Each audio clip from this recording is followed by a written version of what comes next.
Theme parks are meant to be places of joy and excitement, but what happens when the laughter ends? Around the world, once thriving theme parks now sit abandoned, overgrown and forgotten. From crumbling coasters to eerie carousels, these parks hold stories of dreams, disaster and mystery. Let's explore 10 of them, shall we? Now, the first park I have is over in America in New Orleans, and originally it was known as Jazzland before the operators filed for bankruptcy. Now when they did that, Six Flags came in and they took over, and we ended up with Six Flags New Orleans. Now they pumped a ton of money into the park, around 20 million to upgrade all of the attractions. Unfortunately, not too long after that happened, disaster struck with Hurricane Katrina, and the whole area was completely flooded. Now efforts were made to recover as much as possible. Six Flags took a number of the attractions and moved them to other properties because after a little bit of attempting to get this park back up and running, it was clear that it was a lost cause and the site was just dead. So they took some of the attractions and they moved them off to the other site, and then there are some attractions that were just left to rot. The park was quite common amongst urban explorers. People would just go in there and have a nosy around. There's tons of footage of people kind of climbing these structures that were probably no longer safe, and many people were going in there. So in 2019, after complaints from residents, there was a proposal put forward to demolish the park at a cost of $1.3 million to the city. Now the next park I have was over in Japan, and that was Nara Dreamland, quite often just known as Dreamland. Now this park operated from the 60s right the way up until the early 2000s and was heavily inspired by Disneyland California. There's a lot of similarities. It did have its own castle, it did have a train depot, it had a Main Street USA, and it had a bobsled ride, a Utopia style ride. There are some differences though. I mean, the castle looks like a really poor knockoff, and I don't remember the Disney version having a topless woman statue outside, so that was kind of a little bit different. It also had its own mascots, Ran-chan and Dory-chan, although these were not mice, these were children dressed in as bearskin guards. When Tokyo-Land Disney came along, it did start to kind of pull some of the visitors away from this park, and it did start to go down. It got even worse in 2001 when Tokyo Disney Sea and Universal Studios Japan came along, and in 2004 it really started to show that the park was on its last legs. There were stores closed, attractions beginning to rust, and even service trucks left abandoned. Now the park lay abandoned from 2006 until 2016 when it was finally demolished. Now over in Germany there was a park known as Spreepark. Now this was a very, very popular park in its heyday, and it drew in around about 1.5 million visitors a year. Initially it was a pay-per-ride park, and then latterly it became a kind of pay to enter and then free, kind of comparable to something like Blackpool, which obviously to this day is still one entry and then free thereafter. Unfortunately, it changed quite a lot over its time, and it became a bit more westernized, brought in some new rides, new attractions, etc. Unfortunately, by 1999, the park was up to their eyeballs in debt. I think it was somewhere around about 11 million euros in debt. Now they attempted to combat this by raising the entry price to get in, but you know, the problem with that is you're then asking more money from people and not delivering more value, so it did not work, and unfortunately the park closed its doors permanently in 2002. Now it lay abandoned for quite some time, and nature did its thing and started to reclaim this site. Between 2011 and 2014, guided tours were offered to tourists. You'll see that, so there's a theme as we go through some of these other parks that becomes a thing where people either unofficially explore, urban explorers, or there are kind of tours or unofficial tours to go around and look at these kind of eerie sites. In 2021, renovation began on the big wheel to bring it back to its former glory, and there is a plan that this area will be fully refurbished by 2026, although it won't necessarily be as a theme park. It will have that Ferris wheel and maybe a couple of other bits in there, but it's more of a kind of nature park, or that's the expectation in a few years' time. I've got a park over in Japan this time, and that is Western Village.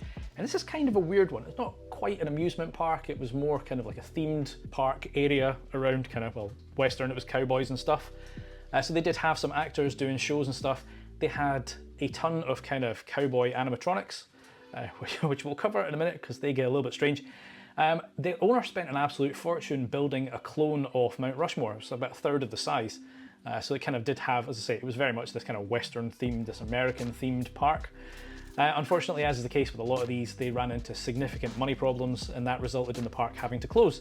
Now what's kind of weird, if you look at the images of this park after it has closed, it's kind of this weird mix of, like, all those animatronics I mentioned earlier are starting to rot, right? And a lot of the kind of coverings has come off them, and you can see all the inner workings.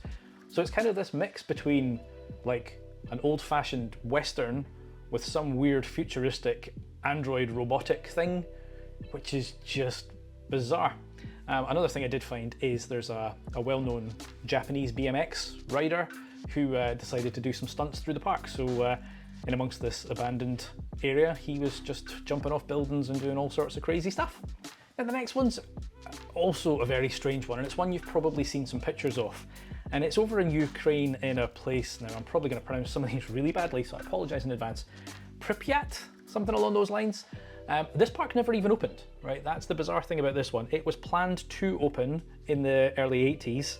Unfortunately, this location is not too far away from Chernobyl, and well, we all know the disaster that happened there, which led to the citizens of this area having to evacuate. Now, there was some stories saying that it opened for one day to tried to open early to distract people from what was going on over in Chernobyl. That's unconfirmed. I have found some pictures of people around the attractions. One thing I've noticed in all the images is nobody's actually on the attractions, right? So I think this was it's sort of more of a park rather than a gated site, so you could walk freely through it, again, as you can in some amusement parks and could in others in the UK. So you could get around this and up to the attractions, and I think that's what the photos are. It's more people kind of being nosy and going, oh, what's this thing that we're getting soon, rather than people actually experiencing the rides, because, as I say, I don't think even the rumours of it opening for a day, pretty sure that never happened, or there's no evidence to that. It was a fairly straightforward park. It didn't have a huge amount in it. It had the Ferris wheel, it had bumper cars, it had a paratrooper ride, and it had some swing boats. Now, this site has been used in tons and tons of things. It's in loads of video games, including Call of Duty 4. It's used in a horror series, and it even had a music video filmed there.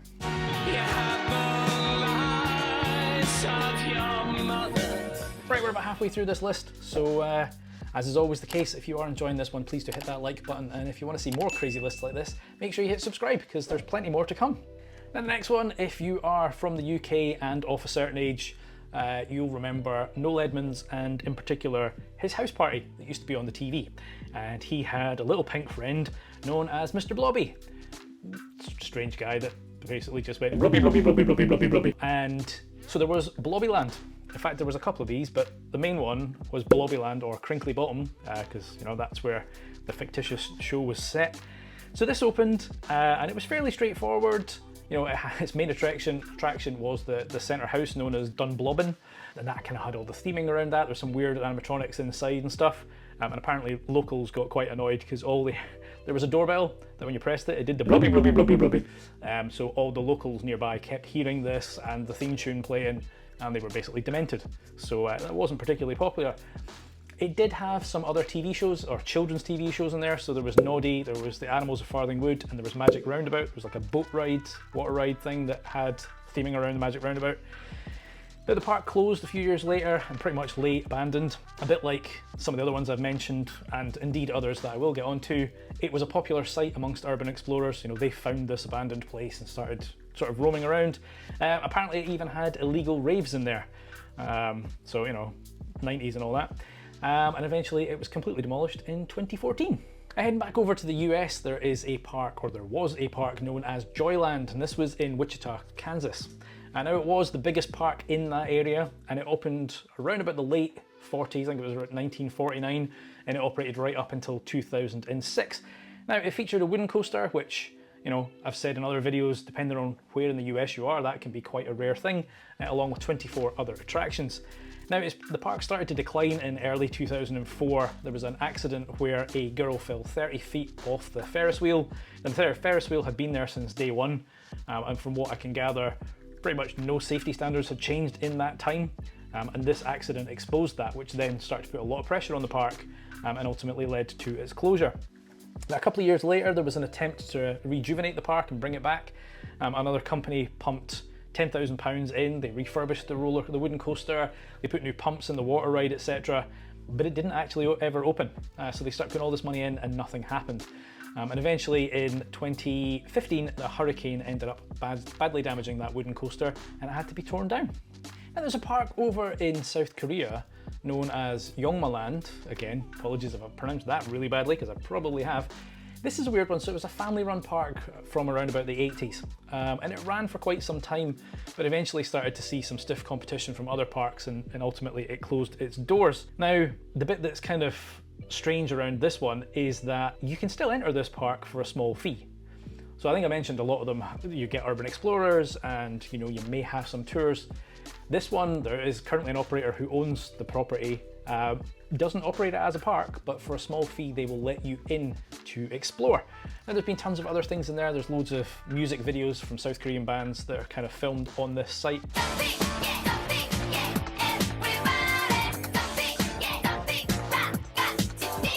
So there's plenty of videos of people going in and kind of experiencing all these attractions. They're actually quite well maintained for non-operational rides because they still move.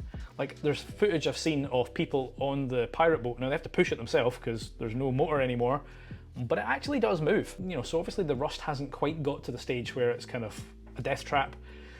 Either that or they just don't care and they're letting you do your own thing. I'm not quite sure.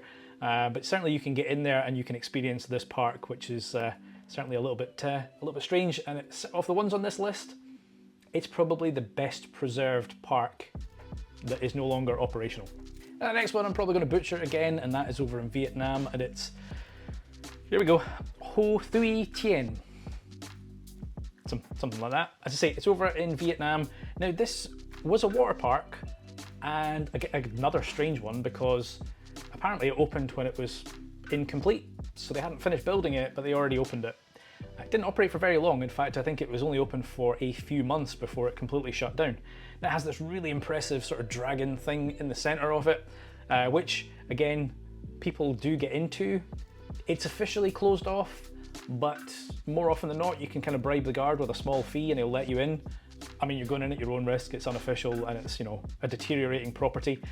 So there is this kind of dragon thing that you can go inside and you can step out into there's like a balcony that in the dragon's mouth. So, no idea how safe that is, but you can do that. There are some slides, which again, heavily graffitied and probably unsafe, I would say.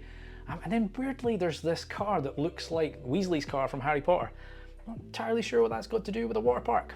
Now back in the UK, there was a park known as Camelot, and it operated in the north of England, and it was a medieval themed park. Now this had a couple of strange attractions, including one of only 2 ever diesel powered roller coasters. And there is footage of somebody literally putting diesel into this because, well, that's how it was powered. Now the park it lasted from the 80s till the early 2000s. The writing was on the wall and things were definitely declining.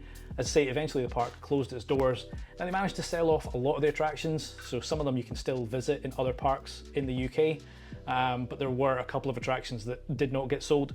That diesel coaster, for example, and then their main coaster that they put in only a few years before closure, known as the Nightmare, and they were both left to rot. Now, yet again, this was another one that was popular with urban explorers, and the owners of the land had 24/7 security to try and keep people out. As things progressed, the park became more and more of a death trap, and ultimately they have demolished almost all of it now. Now the site is still occasionally used to this day for scare events, so around about Halloween it's like used, but yeah, that park is no longer here. And actually, if you want to know more about this particular park, I've got an entire series just up here, so why don't I see you over there?